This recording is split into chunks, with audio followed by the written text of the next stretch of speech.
O Senhor esteja convosco. Ele está no meio de nós. Proclamação do Evangelho de Jesus Cristo segundo Lucas. Glória a vós, Senhor. Naquele tempo disse Jesus aos seus discípulos: Quando virdes Jerusalém cercada de exércitos, ficais sabendo que a sua destruição está próxima. Então os que estiverem na Judéia devem fugir para as montanhas. Os que estiverem no meio da cidade devem afastar-se. Os que estiverem no campo não entrem na cidade, para que se cumpra tudo o que dizem as Escrituras. Infelizes das mulheres grávidas e daquelas que estiverem amamentando naqueles dias, pois haverá uma grande calamidade na terra e ira contra esse povo. Serão mortos pela espada e levados presos para todas as nações, e Jerusalém será pisada pelos infiéis, até que o tempo dos pagãos se complete. Haverá sinais no sol, na lua e nas estrelas. Na terra, as nações ficarão angustiadas, com pavor do barulho do mar e das ondas. Os homens vão desmaiar de medo, só em pensar no que vai acontecer ao mundo, porque as forças dos céus serão abaladas. Então eles verão o Filho do Homem, vindo numa nuvem com grande poder e glória. Quando essas coisas começarem a acontecer, levantai-vos e erguei a cabeça, porque a vossa libertação está próxima. Palavra da salvação. Glória a vós, Senhor. Estimados irmãos e irmãs, nós estamos vivendo nesta semana a 34ª semana do tempo comum, aquela que encerra o ano litúrgico, e por isso mesmo chamado na liturgia da Igreja, mesmo após a reforma litúrgica, de última semana. E é justamente no contexto da última semana que a liturgia nos apresenta os últimos acontecimentos que precederão a vinda de Jesus em glória. Os textos que tratam sobre a volta de Jesus, eles são muito violentos. Se nós começarmos a reparar cada descrição que as Escrituras faz acerca da vinda gloriosa do Senhor, ela é sempre extremamente violenta, tanto do ponto de vista natural, isso é, dos eventos ligados à natureza, do ponto de vista ecológico, de ordem cosmológica, como também as expressões sobrenaturais, a força espiritual, tudo muito intenso para ser um sinal da vinda gloriosa de Jesus. O texto de hoje, especificamente, ele não tem, apesar do que parece, a sua centralidade nesses acontecimentos cosmológicos, isso é, da natureza, apesar de serem talvez os que mais nos apavoram. O centro do Evangelho é Jerusalém. Atenção! Todas as vezes que a Escritura traz uma referência a Jerusalém, existe aí uma força espiritual que faz referência a duas realidades. A igreja que está na terra, a Jerusalém de Cristo, a igreja militante, o povo de Deus, a hierarquia, os pastores, os leigos, a Jerusalém que caminha sobre essa terra, e a Jerusalém celeste, a que definitivamente será a moradia dos santos que aqui perseveraram até o fim. E o que é que o Senhor está dizendo a respeito do destino de Jerusalém? Isto é, do destino da igreja. É triste. O Senhor está dizendo: Jerusalém será tomada pelos infiéis. Atenção que o padre disse que Jerusalém é sinônimo de igreja. Vou repetir. Jerusalém será tomada pelos infiéis. Em outras palavras, graves. A igreja será tomada pelos infiéis. A igreja será tomada pelos pagãos. A igreja será tomada por aqueles que não creem mais.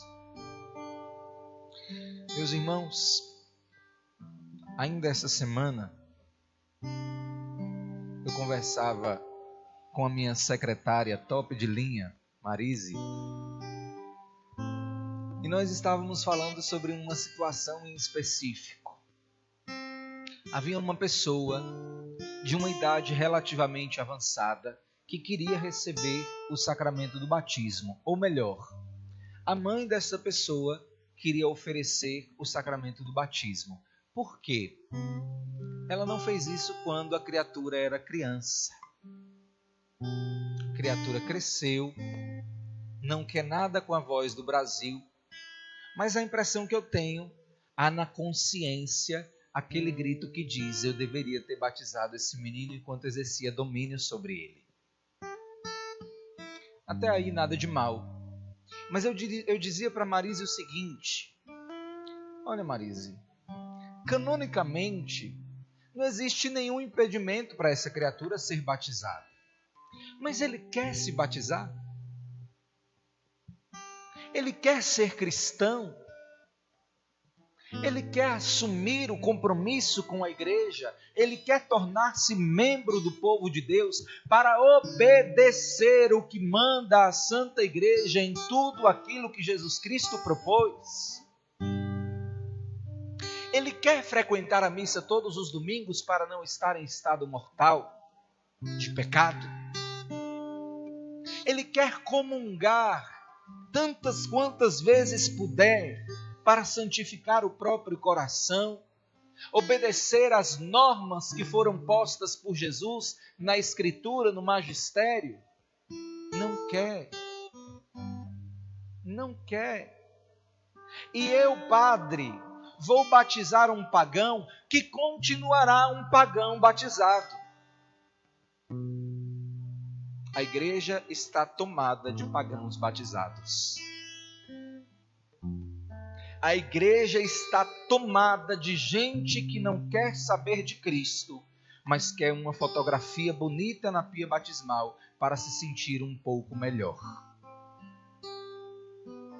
A igreja, Jerusalém, vai sendo tomada pelos infiéis. E é então que nós compreendemos o que o mundo pensa sobre nós. Católico pode tudo. Católico pode ir para a festa, católico pode transar antes do casamento, católico pode adulterar, católico pode beber até cair pelas esquinas, católico pode tudo. Não! Católico não pode coisíssima nenhuma. O problema é que Jerusalém está tomada por infiéis. O problema é que Jerusalém está nas mãos dos pagãos. O problema é que um pequeno punhado de gente que quer ser fiel sofre porque Jerusalém está tomada pelos próprios inimigos. E ai do padre que diga não. E ai do padre que exorte. E ai do padre que não deixe um casal de segunda união ser padrinho ou madrinha. É por isso que a igreja está perdendo fiéis. Olha as minhas rugas de preocupação. O problema da igreja católica não é falta de conversão. O problema da igreja católica é falta de excomunhão. Porque se a gente começar a limpar o meio de campo, se a gente começar a diminuir essa quantidade de pagãos que foram tomando Jerusalém, nós vamos conseguir olhar para o Senhor e dizer: Senhor, esta é a pequena porção do teu povo que te restou, mas pequena porção de fiéis que resistiram à grande tribulação, que resistiram inclusive à batalha dos pagãos que nos quiseram destruir, que resistiu ao discurso dos infiéis, que queria, Senhor, transformar a tua igreja em um clubinho sem regras nenhuma, onde se faz o que quer. Jerusalém está tomada pelos pagãos. Perguntemo-nos, na Jerusalém de Deus, não serei eu tido pelo Senhor como um dos infiéis? Na Jerusalém de Deus que caminha sobre esta terra, eu me identifico como este punhado que está disposto a sofrer as acusações dos pagãos que nos cercaram com os seus grandes exércitos, ou eu me intimidei? Ou como disse o Evangelho, eu não tive condições de levantar o meu olhar para combater, porque a opressão foi mais forte do que a minha fidelidade. Meus irmãos, não é fácil permanecer na Jerusalém tomada pelos infiéis, porque isso exige de nós uma postura desagradável. Isso exige da nossa parte um discurso que é pouco aceito, reprovação. Isso exige de nós, inclusive, assumirmos sobre a nossa vida, sobre a nossa personalidade, alguns adjetivos desagradáveis. Santinho do pau oco, alienado, fanático. Que bom católico ainda não foi chamado de fanático. Se você não foi chamado de fanático ainda, cuidado. É sinal que alguma coisa está errada, porque o mundo nos chama de fanáticos. Aliás, esse é para mim um grande elogio, vindo dos pagãos que estão cercando a Jerusalém. É preciso que nós aceitemos combater, porque o Senhor deixa clara uma realidade que nós não podemos esquecer, apesar de ela parecer ameaçadora. Todas essas coisas vão acontecer, e eu preciso de Jesus, que vocês perseverem até o fim.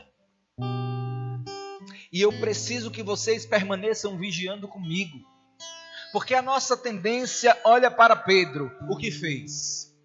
Jesus estava prestes a subir para onde? Para Jerusalém, tomada de judeus, que iriam matá-lo, porque ele declarou-se Messias. Jesus no Getsêmani, angustiado com aquela situação, fez até diante do Pai uma oração: afaste de mim esse cálice. Jesus estava apavorado, mas teve a coragem de encerrar a sua oração dizendo: entretanto, Pai, que seja feita a tua vontade. Jesus tinha pedido aos discípulos e particularmente a Pedro: vigiem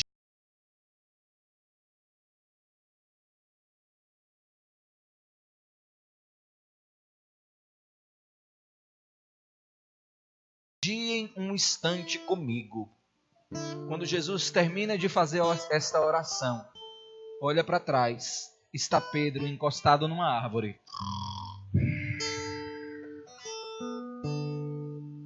Incapaz de vigiar um instante com Jesus. Porque Pedro estava feliz com o Jesus que fazia milagres. Pedro estava feliz com aquele Jesus que, quando passava, atraía as multidões. E Pedro estava do lado, distribuindo simpatia com os seus conterrâneos. Eu estou do lado de Jesus, o Mestre. Aliás, ele me deu até as chaves do reino dos céus. Pedro estava contentíssimo. Mas quando foi preciso vigiar, enquanto Jesus estava no Horto das Oliveiras, suando sangue porque viria a morrer numa morte de cruz, no alto do Calvário em Jerusalém, Pedro dormiu. Judas traiu. Bartolomeu Tiago e Companhia Limitada. Sumiu todo mundo, foram para casa. Permaneceu Maria e João. Quando Jesus vier em glória, qual será a tua posição? A de Pedro? Tô nem aí para nada. A igreja não me diz nada. Os trabalhos pastorais não me dizem nada. Aliás, eu adoro ir na missa do Padre Luan. Me sinto tão bem. Espero que você se sinta bem no inferno se não mudar de vida. Porque se nós vivermos de missa em missa, de culto em culto, de terço em terço, achando que sentir-se bem vai salvar a minha alma, meu filho, que engano, que terrível engano.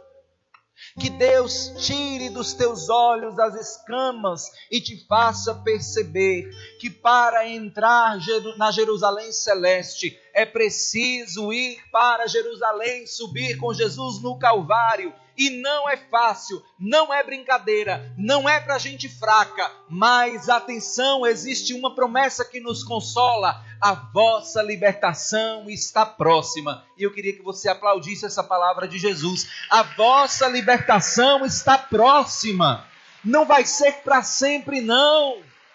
Os pagãos não terão a última palavra, os infiéis não terão a última palavra, aqueles que cercam a igreja para destruí-la não terão a última palavra, os hereges, sejam eles padres, bispos, leigos, que estão no interior da Jerusalém tentando destruí-la por dentro, não terão a última palavra, porque são esses apenas sinais dos quais Jesus já nos havia advertido. Mas levantai-vos, disse ele, último versículo, versículo 28, e erguei a cabeça. Nós diríamos em nossos dias, dê a cara à tapa, porque a vossa libertação está próxima e nós triunfaremos com ele. Não queremos o destino de Judas. Judas enforcou-se porque entregou-se à infidelidade. Porque achou difícil demais ser fiel. E é difícil demais ser fiel. Pedro, apesar de dormir, voltou atrás. Que sejamos Pedros, voltando atrás. Jesus, eu dormi. Jesus, eu perdi o horário. Jesus, eu estou um pouco atrasado, mas eu não me unirei aos infiéis que querem destruir Jerusalém. Ao contrário, eu serei e estarei entre os teus, como os que reconstroem Jerusalém, na expectativa, Senhor, de verem a Jerusalém Celeste, ela que é a nossa mãe. Amém.